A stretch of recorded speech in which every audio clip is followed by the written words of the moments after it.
Lectura de la carta a los Hebreos. Hermanos, conservar el amor fraterno y no olvidéis la hospitalidad. Por ella, algunos, sin saberlo, hospedaron a ángeles.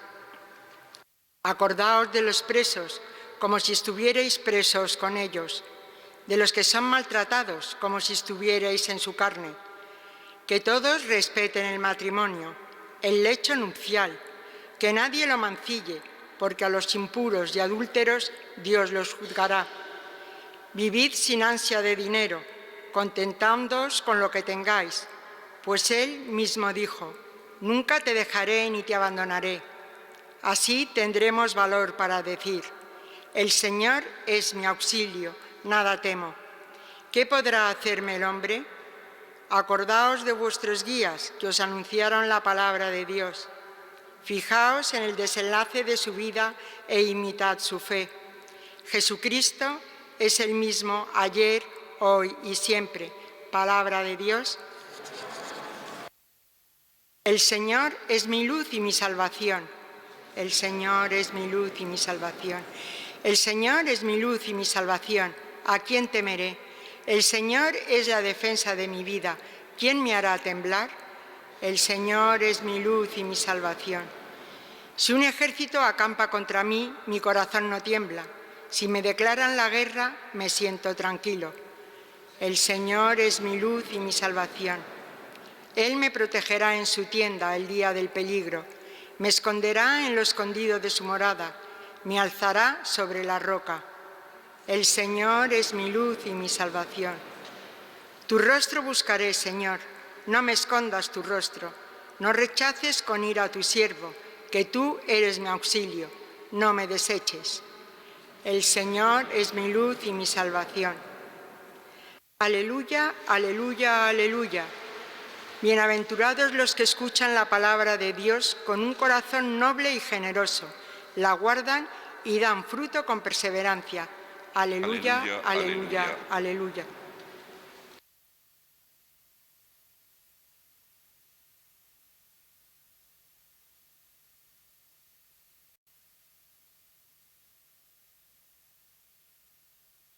El Señor esté con vosotros. Lectura del Santo Evangelio según San Marcos. En aquel tiempo, como la fama de Jesús se había extendido, el rey Herodes oyó hablar de él. Unos decían: Juan el Bautista ha resucitado de entre los muertos y por eso las fuerzas milagrosas actúan en él. Otros decían: es Elías. Otros: es un profeta como los antiguos. Herodes, al oírlo, decía: es Juan, a quien yo decapité, que ha resucitado. Es que Herodes había mandado prender a Juan y lo había metido en la cárcel encadenado. El motivo era que Herodes se había casado con Herodías, mujer de su hermano Filipo, y Juan le decía que no le era lícito tener a la mujer de su hermano. Herodías aborrecía a Juan y quería matarlo, pero no podía porque Herodes respetaba a Juan, sabiendo que era un hombre justo y santo, y lo defendía. Al escucharlo quedaba muy perplejo, aunque lo oía con gusto. La ocasión llegó cuando Herodes, por su cumpleaños, dio un banquete a sus magnates, a sus oficiales y a la gente principal de Galilea. La hija de Herodías entró y danzó, gustando mucho a Herodes y a los convidados.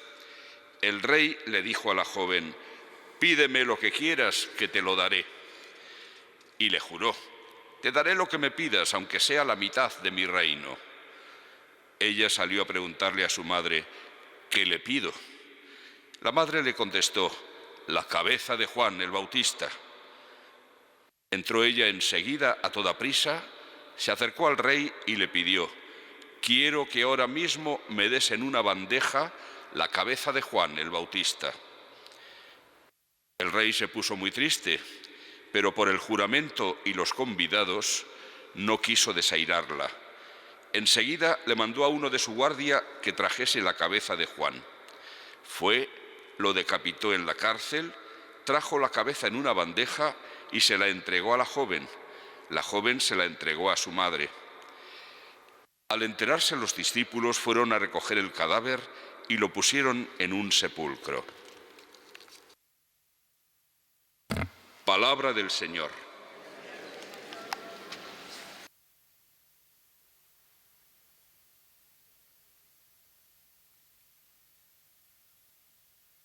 Prácticamente todas las cartas que escriben tanto San Pablo como el resto de los apóstoles terminan al final de la carta con unas exhortaciones a observar una conducta digna de Jesús, digna del Evangelio. Y eso, el mismo San Pablo, a pesar de que sostiene una polémica muy grande contra los judíos que se apoyaban para obtener lo que ellos llamaban su justicia en cumplir a rajatabla las obras de la ley, es decir, todos esos mandatos, muchos de ellos inventados por los escribas y fariseos, que se alejaban incluso, como Jesús denunciaba, de la voluntad de Dios, pero en eso basaban su justicia. Y San Pablo decía, es la fe la que nos salva, no las obras de la ley. De ahí que algunos empezaron a creer o a pensar que para salvarse, para ser agradable a Dios, basta con creer en la cabeza en Dios. Y esto puede ocurrir también en nuestro tiempo. Sin embargo, el hecho de que insistan en que creer en Jesús lleva consigo necesariamente una conducta acorde a lo que Jesús nos enseña, aleja o tiene que alejar de nosotros la ilusión de que se puede seguir a Jesucristo sin intentar con todas nuestras fuerzas hacer lo que Él nos enseña, lo que Él nos dice. Y así tienen sentido todas estas exhortaciones, también la carta a los Hebreos, cuyas exhortaciones hemos escuchado hoy. Animaba a vivir el amor fraterno, la hospitalidad, acordarse de los presos, de los que son maltratados, respetar el matrimonio, vivir sin ansia de dinero, etc. Todo ello se desprende de lo que Jesús había enseñado.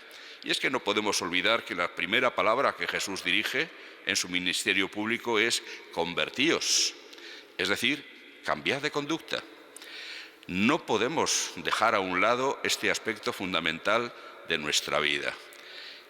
Manifestar o mostrar que creemos en Jesucristo no se puede hacer solo diciéndolo de palabra y ni siquiera apelando a nuestras más o menos frecuentes visitas a la iglesia o nuestras asistencias a misa o actos religiosos.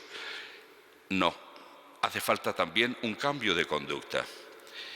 Y así Jesús en la última cena le pedía al Padre que los mantuviera a los discípulos unidos, concordes, para que así el mundo crea. Y es que efectivamente el testimonio de la caridad fundamentalmente es una de las armas más poderosas con las que contamos para anunciar el Evangelio. Armas en el sentido que utilizaba San Pablo. Con ellas sostenemos el combate de la fe. Y es que nada convence más que el ver a una persona convencida a su vez. Y ese convencimiento lo podemos notar en sus actos. Por eso es por lo que Juan Bautista reprochaba al rey Herodes el haber cometido, y además de forma pública, un pecado de los más graves que había. Porque no solamente, como dirá Jesús, ya solamente el que desea a la mujer de su prójimo ya ha pecado con ella, es que éste no se conformó con el deseo, sino que le quitó a su hermano la mujer. Y esto de manera pública, todo el mundo lo sabía, y por eso públicamente Juan se lo reprochaba. Es un pecado, aun cuando la mujer, Herodías, de ninguna manera lo aceptaba. Para ella era lo más normal del mundo, porque lo necesitaba, lo quería, y tenemos tendencia a equivocar lo que nosotros queremos, nuestros deseos, con lo que es bueno y justo. Pero no es así. Y por eso es por lo que el Señor viene en nuestra ayuda y nos muestra dónde está el bien, dónde está el mal, por dónde se camina hacia el bien y por dónde hacia el mal.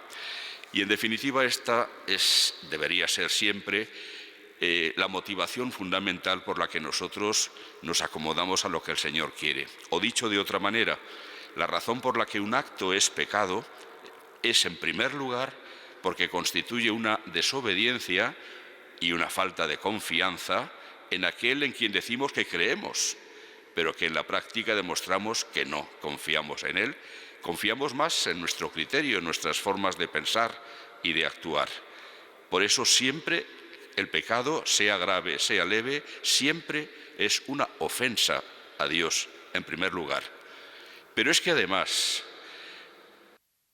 no podemos olvidar que Dios no manda de manera arbitraria cosas según su capricho. Si decimos creer en Dios, que es Padre, Creador, Redentor, estamos creyendo en alguien que busca nuestro bien. Y es que además sabe en qué consiste nuestro bien. Nuestro problema es que no lo sabemos, nos equivocamos muchas veces. Por eso Dios acude en nuestra ayuda y nos ofrece el libro de instrucciones de la vida, los mandamientos. Son las normas necesarias por las que debemos caminar si no queremos hacernos daño. Es aquí donde quizá vienen los problemas mayores en el ánimo de muchos cristianos y no cristianos. La sospecha acerca de que Dios podría haber mandado otras cosas distintas, porque con lo que ha mandado nos fastidia la vida.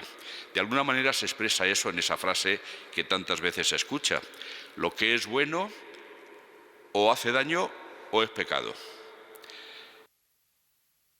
En realidad, esa frase habría que formularla de otra manera.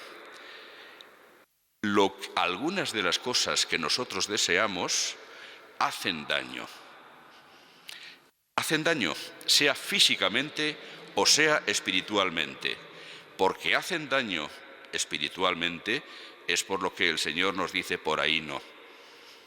Y es que Él conoce las consecuencias de nuestros actos mientras nosotros no las conocemos. De esta manera, Dios, cuando nos muestra el camino, cuando nos dice por aquí sí, por aquí no, Él sabe muy bien que efectivamente hay sitios por donde nos haríamos mucho daño. Podemos, si queremos, compararlo un poco con algunas de las cosas que son nocivas en este mundo, objetivamente nocivas. Pongo por caso una de las cosas, diríamos, más comunes: el tabaco. El tabaco.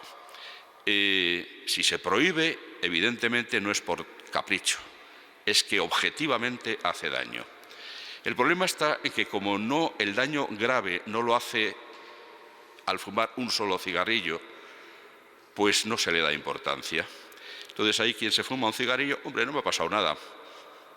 Pues entonces eso le abre el camino a seguir adelante por el mismo sendero, hasta que llega un momento en la vida en que ocurren esas cosas tan dramáticas y drásticas que aparecen en esas fotografías que imprimen en los paquetes de cigarrillos, esos cánceres de pulmón o de lo que sea. Realmente es malo, hace daño.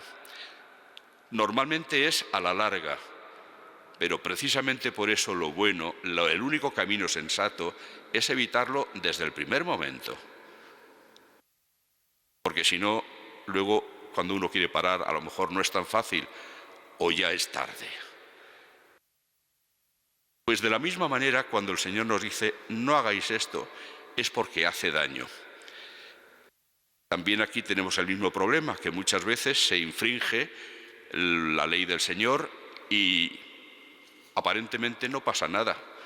No se me ha caído encima ninguna viga, no me he caído, no me he hecho daño, no ha pasado nada. Y esto da una engañosa seguridad y muchos, por lo tanto, dicen, pues seguiremos pecando, ¿qué más da? Luego al final me arrepiento y ya se arregla, sin caer en la cuenta de que hay caminos que no tienen retorno o muy difícilmente lo tienen.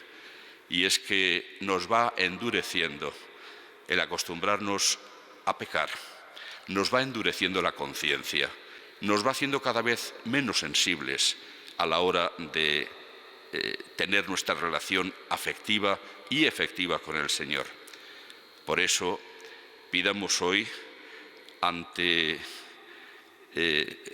la palabra del Señor, pidamos, y además ante la Cuaresma que vamos a empezar muy pronto y que nos invita precisamente a sostener esta lucha, que nos convenzamos de lo que hemos dicho en el Salmo, de lo que hemos repetido: el Señor es mi luz y mi salvación.